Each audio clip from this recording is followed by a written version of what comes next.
Well, one of my favorite films from Hi, 2013 was Pacific Rim. I really like Pacific Rim, Guillermo del Toro's film, and that's what If we're you talking. see Pacific Rim, you know our thread where we're going. Yeah, right? I mean, because I've been waiting for us to talk that movie for years, so I'm so excited that we're going to be talking it today, right? The original, right? There's an original? Hold on a second. Wait. The original. What the heck is a robot jock? Join us today for Stuart Gordon's action, fantasy, sci-fi, punch 'em up kaiju movie. Now we can talk about a Patreon request. Yeah, Patreon request time. Thank you, Tyler Pearl, for picking Robot Jocks. Let's get started.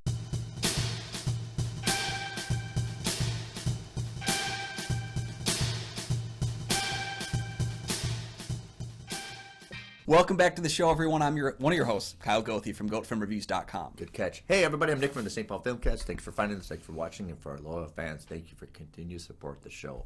You can follow the show on Twitter and on Instagram. Both Kyle and I are members of the Minnesota Film Critics Alliance. Check out that webpage for some reviews of ours as well as other film critics reviews. And today we're going to talk about a cult classic.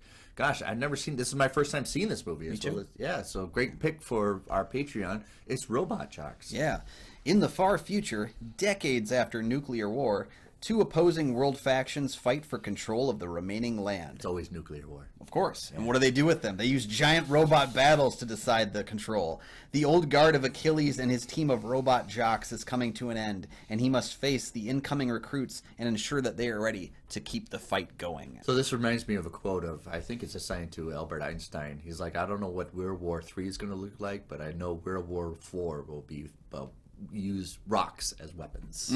We're going to go back to the rocks. So we're going to bomb you to the Stone Age is what we reference to. Fair enough, yeah. So we haven't got there after after World War III. No, we still got some robots. So. We still got some robots. But it's very much we're going to use the old-fashioned techniques of, pretty much like the apes of 2001. We're going to use our old-fashioned weapons, even though you're mixing technology as well. Things haven't changed much from two guys punching in a bar. But now they just have robot suits. Yes. So, is this the original of this concept? Because, Voltron came out early 80s, and that was people mechanically using one person. But this is an evolutionary step of your robot is kind of like your avatar. Yeah. So here's kind of what I found about the film, because there's not a ton of behind the scenes stuff that I was able to mine from it. Yeah. Stuart Gordon, director of Reanimator, From Beyond, Castle Freak, tons of iconic films. He's a very fearless director. He'll shoot anything. And so he came across Japanese Transformer toys and thought they were really cool. The concept kind of started working in his head about how no one's ever made, I think the quote here is, no one has ever attempted a live action feature about these things, which is funny because in the decades since we've had 6 Transformers movies. So we have had the attempts after the fact, but he said no one had ever attempted to do a big toy movie, basically, with giant things punching each other, which is essentially what this film kind of comes down to. He ended up working with Joe Haldeman. They had tried to adapt one of Joe's, he's a science fiction novelist, they tried to adapt one of his works. Budget fell through. They started working on something else that started evolving into what would eventually become Robot Jocks. He had to prove to Charles Band that he could do it on a budget. Because even at budget, this was the most expensive film Empire Pictures had ever made. And in fact, the studio had gone bankrupt during production. And that's why it was finished 2 years later. So this movie had a lot of issues. So it started 88. Yeah, it was I think 87 was the writing process when we finally got the film in 1990. That sounds about right with the peak time of Transformers and Avatars. Yeah, it might have started to kind of lose steam by the time robots and everything. And that's why it kind of feels like it a little bit lost its window. The 90s. And there was also a lot of behind the scenes stuff. The film was a bit lost in its tone because essentially what's funny is that Gordon took on Joe Haldeman to write the screenplay with him. Haldeman has the sole writing credit, even though they kind of work together a bit. Okay. Haldeman wanted a serious action film about the horrors of war. Yeah. Gordon didn't. He wanted a light and fluffy popcorn punch 'em up kind of a movie. Reanimator, it's like we talk about the difference between comedy and horror. There's not really a whole lot. He wanted to embrace some of the stereotypes. He wanted to be a little hokier. This movie reminds me of maybe budget RoboCop, where it's I think that's what he was aiming for, is RoboCop on a smaller budget, trying and doing a film that was a bit sillier. Play on the satire. Really enjoy the satirical. hokiness of embracing it. It's fun. It's kind of camp. And yeah.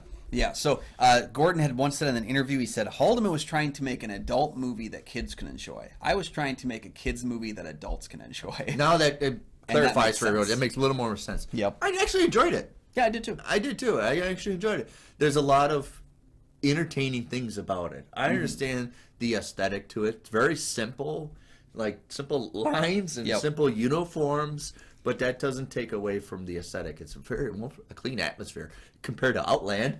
Yeah, it's funny that it's kind of a movie that's about giant robots punching, and yet all like the surfaces are very clean and everything. It's like very sanitary. Well. I love it. I love the aesthetic. A very sanitary future, even though everything's been bombed back to the Stone Age. Yeah.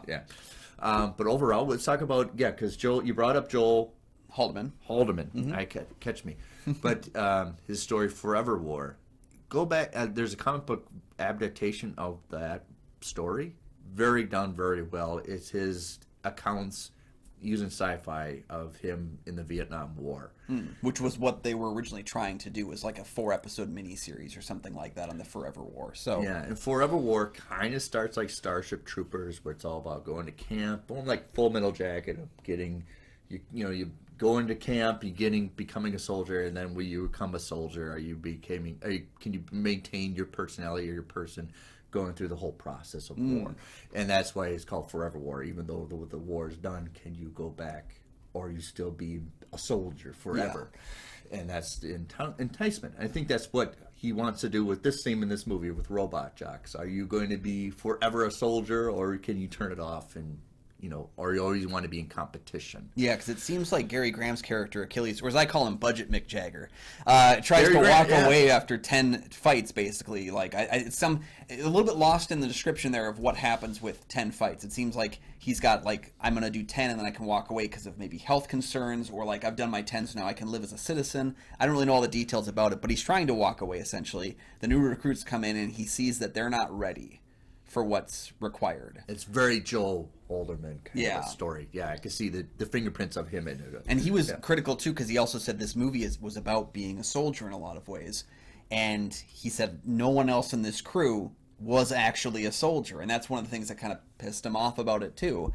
It's funny that Gordon hired this guy to work with him on a movie, and they just had completely differing ideas on how to make it. It plays out to the aesthetic that there's some serious tones to this movie, but it's kind of, let's try to keep it as G for the kids as possible, even though it's... I'm in shock, too, because it's PG, and yet a bunch of civilians die at the beginning. There's a naked woman. We got naked women running around in the backgrounds of scenes. Somehow this was a PG movie. God, I love the 80s and the 90s, man. Like, that was really wild time. Was PG. Ghostbusters was PG, too. Right, yeah. E.T. had some awkward things. There's some weird stuff, man, that made it past censors that would not have done today. I think the butt alone would have gotten this movie an R.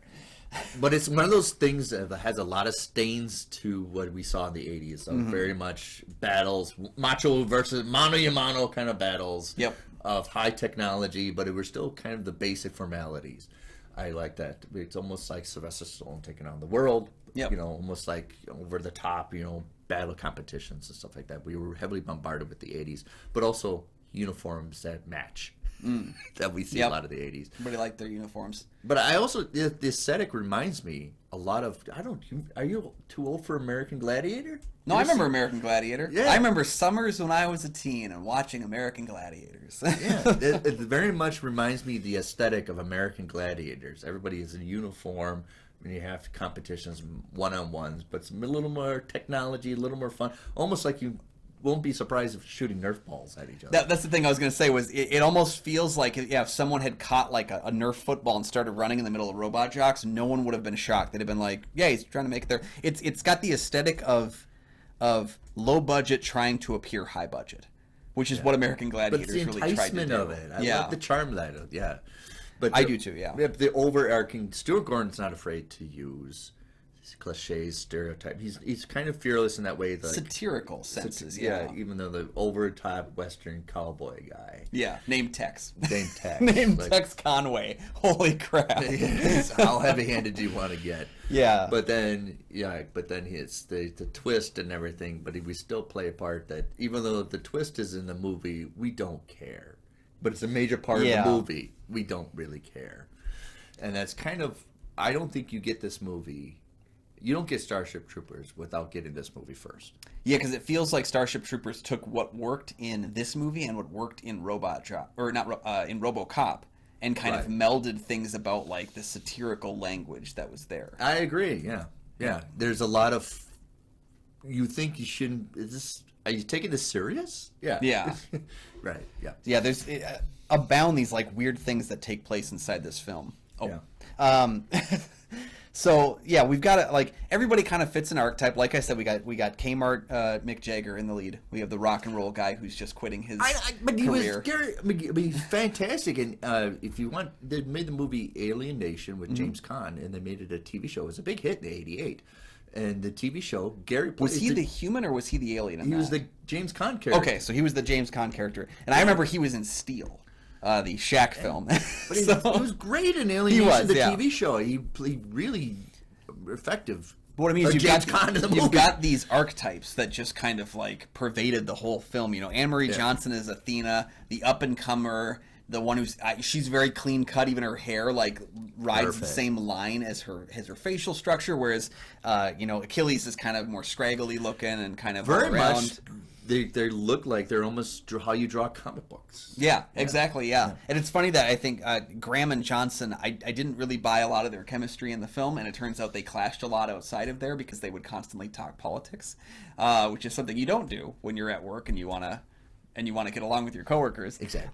Then you got Paul Kozlow, who plays Alexander, the rival guy, and I love that these guys. Russian accent it's just such a cheesy accent, but they all show up to the same bar afterwards and talk about like, hey, remember when I tried to kill you a couple hours ago? That was pretty sweet. So if you imagine in the 80s when we had a Cold War, like the American Olympic team hanging out the bar, and the Russian Olympic team goes back to that same bar. Yep. Would you do that? Yeah. It's not only. I mean, it's like having a post. Like it's like if Churchill and Hitler ran into each other at a bar. Like that's how much these opposing sides were at each other. And they run into the bar and they're like, yeah, we'll drink now, but tomorrow we fight. Kicking your ass. Like, yeah. But again, it goes back to the silliness of the nature. I even thought to myself watching this movie that they should have made a Roadhouse 2 and brought Dalton in running the bar that these guys go to after they're getting done trying to kill each other. Because I think it would have had a great Roadhouse. It would be high octane. Yeah. Stuart Gordon is, what I'm saying, but he's fearless. He's not embraced cliches, but he can use it effectively. Yeah, he does something interesting with cliches that kind of make it so that you reanalyze how you're perceiving things. Like Reanimator. How about Victor Frankenstein being a weasel that we just want to punch in the mouth all the time? Yeah. Yeah. And kind of like he tends to embrace the less likable types too. Like part of me thinks that maybe he made Achilles a little bit less likable himself as opposed to Haldeman's script. It seems like Achilles maybe was aimed to be kind of iconic. Yeah. It's iconic, almost like Rico in Starship Troopers. I'm going to cite that again. Yeah. Or, somebody iconic that's a super soldier. What we saw in the 80s, this archetype. It's this fearless super soldier, but underneath it's crumpling him. But you're right. Stuart Gordon's like, well, enough of that. Let's make him human as possible. Yeah. So he's playing to the cliches a lot. Again, like, the cliche of who would be the betrayer and who is actually he's playing with those kinds of elements. He's playing with the elements of the up-and-comers and the old guard. Everything is hit on the nose so hard that it's obvious what he's playing with there. But he's also making a movie that's incredibly accessible to younger audiences. It's just kind of a weird movie in a lot of ways because you think about Stuart Gordon's catalog. He's not, and that's another thing what I like about Stuart Gordon. He's not afraid to make weird movies. But movies that are also kind of throughout the whole process awkward. Yeah, he's comfortable. There's something uncomfortable about a lot that he does, and he's done a lot of Reanimator is one of my favorite horror movies ever made. Awkward, but there's weird stuff that happens that makes you uncomfortable. Like what he did with Barbara Crampton in the movies. Yeah. And there's things like he made I think my single favorite short film from the Masters of Horror series I think was a Stuart Gordon one. And again, there's some really weird stuff that happens with characters in that film as well. It's just like he likes to just say, yeah, that would be messed up. Let's do it. That. Yeah. And I would love to have seen his plays that he did in the 80s because I think that would have been a lot of fun to see like what he was doing on a stage, because it sounds like most of his stage work as a director was also very, very odd and strange. And that's why, I'm going to go back to my notion of fearless. It's just that he challenged himself to, let's try this. I mean, it's just, are you disgusted by it? Good. That's the response I want out of it. And let's embrace the hokiness of it. Let's not hide what we really are here. Yeah. And that's why I like Stuart Gordon, is he's very honest as a film director of embracing if it's awkward, let's just understand it's going to be awkward. Yeah. If it's going to be hokey, sure. Let's just have claymation, robots, and we'll shoot it, and just the audience would know it's fake, but with the sound effects, and let's enjoy it. Yeah, and it seems to me actually that this movie is tied in a lot of ways to Pacific Rim beyond the obvious itself too, because even Gordon had said if he had made a Robot Jox 2, he had plans for a sequel with Graham returning, Kozlo returning, to do another sequel, and it sounded like they wanted to do a robots versus aliens kind of a thing. So he actually said he was really excited for the next logical step if you're making something that's still kind of trapped in the 80s capsule. Yeah. But it goes even further than that too, because I feel like there's a lot of symbiosis between Stuart Gordon and Guillermo del Toro. They both grew up on the schlocky stuff. They both, embraced that kind of stuff from their past and the things that they enjoyed and molded them and made them work for themselves. Gordon tends to hit the cliches on the head to showcase real things on the opposite end. And then twist them on their... whereas Del Toro tends to ride a cliche until he can hit you with a gut punch. And so they both have different ways of using them, but it's true that both of them kind of take these odd, strange, unusual stories. I mean, Del Toro did a Best Picture film with a woman screwing a fish. Like loving it, falling in love with a fish. So they both embrace their kind of silliness until they can do their own thing with it. And I think that's kind of cool. So and I always say, especially when I critique films and writings and filmmaking, what is your style? What is your authentic style? And like I say, Stuart Gordon's not afraid to embrace the awkwardness. It's like, what the hell is this? And he appreciates that. That's the first reaction is, what the hell is this? And he'll enjoy it. Yeah, and part of me always will wish that we had gotten Stuart Gordon in the limelight making bigger budgeted movies. Yeah, I would have liked to have seen what he could have accomplished with horror directors really enjoyed Stuart Gordon's work. Yeah, and he always again, every film of his was a unique thing. Even though he did a lot of Lovecraft, every single one of even his Lovecraft movies feels unique to itself. Short films, and I just think to myself, I would have loved to have seen him get a budget for something. Because he never had a budget. He always struggled for a budget, especially in the 90s. This movie bankrupted a studio. So naturally, Castle Freak was going to be the lowest budget movie you could possibly get your hands on. And I still love Castle Freak. But it's just like, man, I just wish he would have gotten the same kind of recognition that Del Toro has gotten as a director. Looking at those two now and how similar their careers have gone, God, I wish that Del Toro and him he didn't get the luck or the spark. It's almost like if you want to research Nicholas Ray, who was in the system. He did a lot of great films like Rebel Without a Cause. He did In a Lonely Place. A lot of good films, but he never had the one good, fantastic staple film that he could hang his hat on. And that's the same as Stuart Gordon. There's a lot of signature films. There's a lot of signature style that we understand with Stuart Gordon, but he just didn't get that luck of the one signature film that would launch it. Yeah. Like Carpenter with Halloween. Because even I think his most iconic, whether or not it's your favorite movie, his most iconic film being Reanimator is still a horror fan's horror movie. It is not in the same discussion as a Halloween or a Nightmare on Elm Street or a Friday the 13th or The Exorcist. It's kind of that one where it's like horror fans know it. And when we talk about it, you're like, you've seen that one, right? It's the barometer test. Like when you go to horror conventions, Reanimator, then people know. Exactly. Which one. And it's... For me, that's a weird thing to say because again, like I love that movie so much that I think to myself, everyone else has to have seen it and loved it too, right? And it's shocking to me. Even when you go to like things like Joe Bob Briggs' show, there was a lot of people that were tweeting when he aired Reanimator that were like, "Oh, I've never seen this before," and it's like, "What? Huh? How?" Like that was the kind of thing.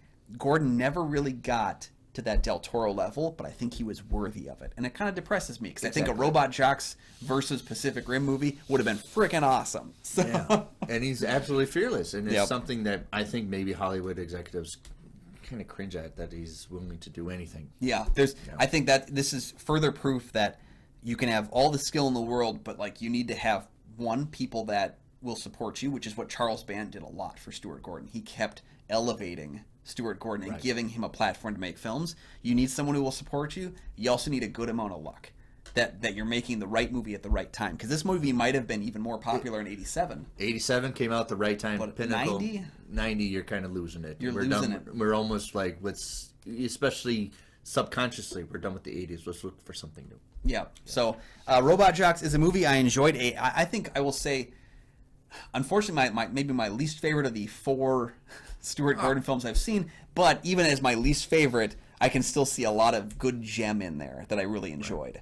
And it's just, I prefer horror. So, Yeah. But I enjoyed the movie. It's just a mess of a movie that I like. It's my first time seeing it, so thanks for the pick. Yeah, thank you so much, Tyler Paul, for picking this episode for us. This was so cool. Quick side note, I walked by this VHS tape for years of my life and just never pulled it off the shelf and watched it. And without your suggestion, I might not have gotten the chance to. So there's lots of movies out there, and I appreciate you picking this one for us. And if you want to be like Tyler, you can also pick different films we're going to talk about on the show, going down to the Patreon. It's patreon.com/KyleNick on film. Join that Patreon for tiers as low as $1, but if you join at $5 and up, you can actually get the opportunity to pick the movies that we're going to talk about every single time we do a Patreon selection. So people like Tyler get to pick the movies that we're going to talk about. Honestly, we would never have talked about Robot Jox just because it never would have been on our radar. Right. That's why we like films. Yeah, so thank you for that, and please check out that Patreon for all the different options, Picks with Kyle and Nick, all those other cool things that we've got going on over there as well. And thank you guys for joining us for this episode. We really do appreciate your support on that as well. You can find all my film reviews over at GoFilmReviews.com. You can find my show at the St. Paul Filmcast anywhere you find podcasts. Let's put up your dukes.